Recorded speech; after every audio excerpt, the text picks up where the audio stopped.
आइए दोस्तों, मैं विश्वित आपका एन के क्लास पर स्वागत करता हूं। आज का जो हमारा टॉपिक रहेगा वो क्लास 12th का चौथा चैप्टर है, ठीक, जिसका नाम है संधारित्र, या फिर हम कह सकते हैं वैद्युत धारिता, यानी कि वैद्युत धारिता। ये कौन सा चैप्टर? चौथा, यानी जिसका नाम है वैद्युत धारिता, ठीक। अब देखिए, इसमें जो हमारी हेडिंग रहेगी चालक।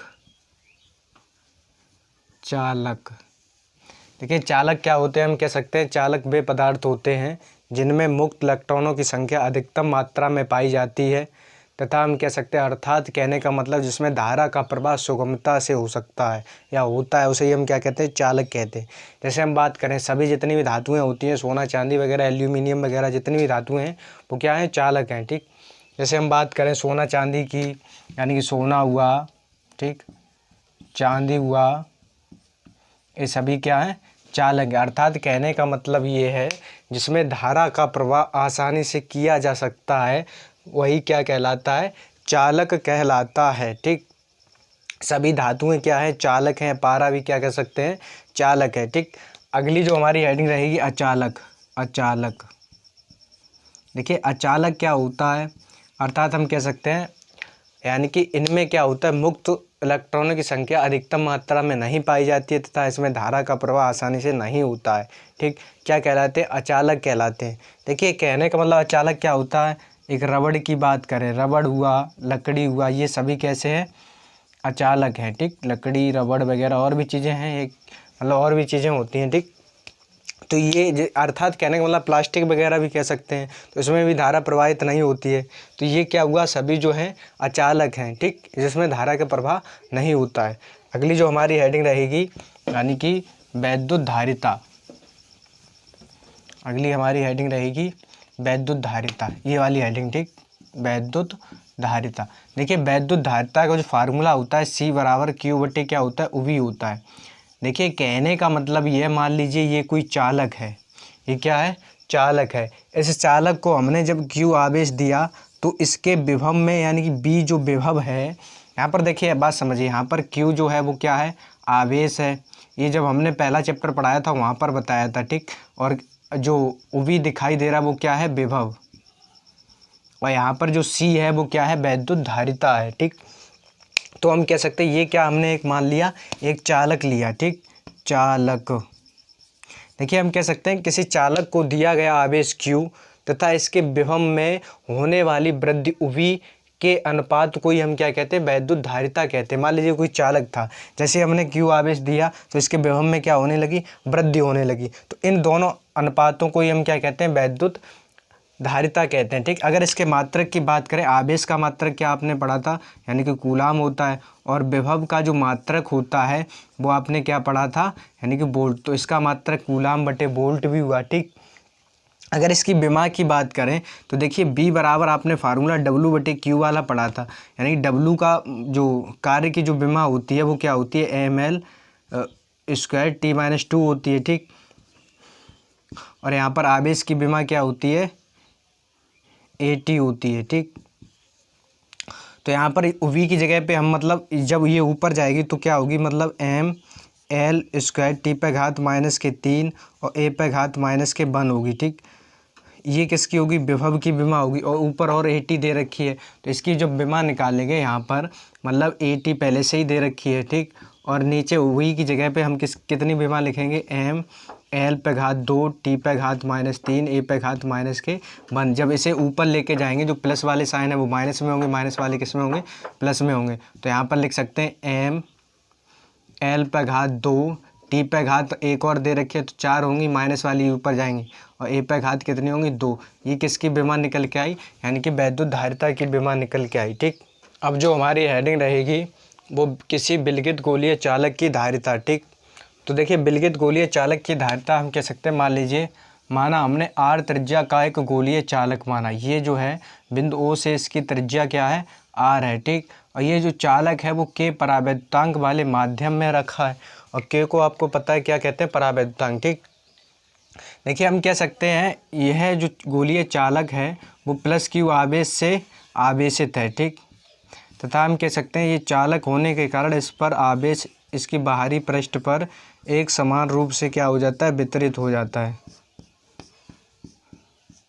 मतलब फैला हुआ है।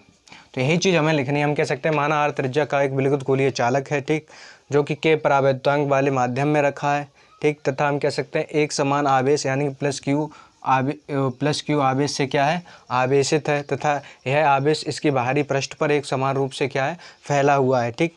तो आगे देखिए हम कह सकते हैं यानी कि बिंदु ओ से आर त्रिज्या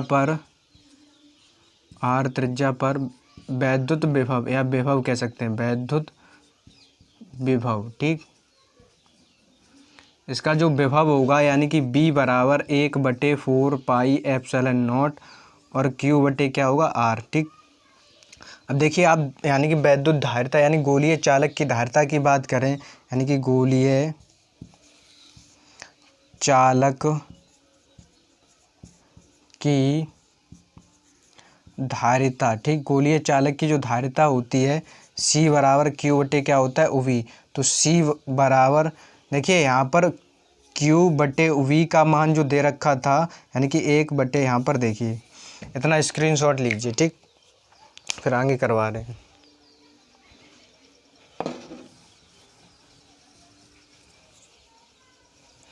यानी अभी फार्मूला पढ़ा था C बराबर क्या पढ़ा था, Q बटे UV वाला, ठीक। तो UV का जो मान निकल के आया था Q बटे यानी कि 1/4 पाई एप्सिलॉन नॉट और Q बटे क्या था, R। Q से Q कट जाएगा, ये वाली चीज़ कहाँ ऊपर जाएगी, तो C बराबर 1/4 पाई एप्सिलॉन नॉट और यहाँ पर क्या होगा, R। देखिए हम कह सकते हैं ये K परावैद्युतांक वाले माध्यम में रखा था, इसलिए यहाँ पर K और लगा देंगे, ठीक। यहाँ पर भी हम K लगा देंगे, ठीक।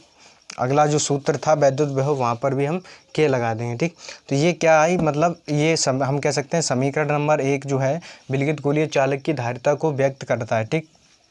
आगे देखिए वायु या निर्वात की बात करें, वायु या निर्वात के लिए वैद्युत धारिता की यहाँ पर लिखेंगे C0 बराबर 4 पाई एप्सिलॉन नॉट और R होगा, ठीक। समीकरण 1 में जब समीकरण 2 का भाग देंगे, ठीक, तो C0 बराबर 4 पाई एप्सिलॉन नॉट और K बटे क्या होगा, यानी 4 पाई एप्सिलॉन नॉट और R, ठीक। यहाँ पर भी R था, यहाँ पर R और K था, इससे ये पूरा कट जाएगा, तो C बटे C0 बराबर क्या होगा, K होगा, ठीक। ये जो निकल के आया यही विलगित गोलीय चालक की हम कह सकते हैं धारिता है, ठीक। अगली जो हमारी हेडिंग रहेगी वो किसी चालक की वैद्युत स्थितिज ऊर्जा। देखिए वैद्युत स्थितिज ऊर्जा हम कह सकते हैं, मान लीजिए कोई चालक है, ठीक, यानी किसी चालक को आवेशित करने में, मतलब ये जब इस चालक को मतलब आवेश दिया जाता है Q, ठीक, तो एक कार्य करना पड़ता है, यानी कि हम कह सकते हैं किसी चालक को आवेशित करने में जो कार्य करना पड़ता है, कार्य ही ऊर्जा के रूप में क्या हो जाती है, संचित हो जाती है, जिसे हम कहते हैं चालक की वैद्युत स्थितिज ऊर्जा, ठीक। इसे क्या कहते हैं, चालक की वैद्युत स्थितिज ऊर्जा, ठीक। इसे हम U से प्रदर्शित करते हैं, इसे हम किससे प्रदर्शित करते हैं, U से प्रदर्शित करते हैं। अब देखिए इसका सूत्र का निगमन, अगली हेडिंग इसी में रहेगी, यानी कि सूत्र का निगमन, यानी कि सूत्र का निगमन, ठीक। इसके सूत्र का हम क्या करेंगे, निगमन। देखिए इसके सूत्र का निगमन देखिए हम कह सकते हैं, मान लीजिए किसी चालक को 0 से या 0 से, किसी चालक को 0 से यानी कि Q आवेश देने पर तो उसका जो विभव है 0 से कितना होगा, UV होगा, ठीक। तो हम कह सकते हैं किसी चालक को 0 से Q आवेश देने पर उसका वैद्युत विभव 0 से UV हो जाता है, ठीक। तो इसके हम वैद्युत विभव की बात करें तो चालक का औसत यानी कि चालक का औसत वेग, ठीक। तो चालक का जो औसत वेग होगा वो प्रारंभ में कितना था, 0 था, फिर कितना हुआ, UV हुआ, दोनों का योग कितना, 1 और 2 मतलब 2, ठीक। तो जो निकल के आया कितना आया, V/2, ठीक। तो किया गया कार्य कितना होगा, किया गया कार्य, ठीक। तो W बराबर क्या होता है, V/Q। तो V का जो मान दे रखा है वो कितना दे रखा है, V/2 और Q होगा, ठीक।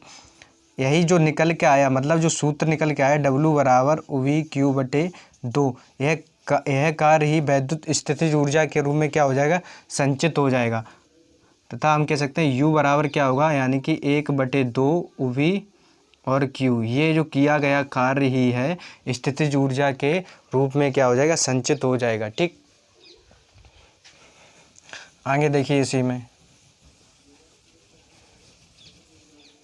देखिए U बराबर जो फार्मूला निकल के आया कितना आया, 1/2, यानी कि U, देखिए आपने मतलब C बराबर जो फार्मूला पढ़ा था Q V वाला पढ़ा था, यहाँ से अगर Q का मान निकाला जाए तो यहाँ पर C और V बराबर क्या होगा, Q, वो वाला मान यहाँ पर Q की जगह पे रख सकते हैं, तो मतलब कितना आएगा, यानी कि 1/2, और Q की जगह पे हम कितना लिख सकते हैं, यानी कि V पहले से ही लिखा है, यानी कि C और B, तो यहाँ पर U बराबर जो निकल के आया 1/2, यानी कि C और V का वर्ग। ठीक, या फिर यहाँ से निकालना चाहें, यानी कि V का मान निकाला जाए, यहाँ से जब V का, या यहाँ से जब V का मान निकालेंगे तो V का मान जो निकल के आया V बराबर क्या होगा, Q/C होगा। जब इसकी जगह पे रखेंगे तो U बराबर क्या निकल गया, 1/2, और C वैसा ही रहेगा। V की जगह पे लिखना चाहें Q का वर्ग बटे C का वर्ग हुआ, C से C एक कट जाएगी, तो मतलब U बराबर जो निकल के आएगा 1/2 Q का वर्ग बटे C, यही स्थितिज ऊर्जा है, यानी किसी चालक की वैद्युत स्थितिज ऊर्जा। ठीक।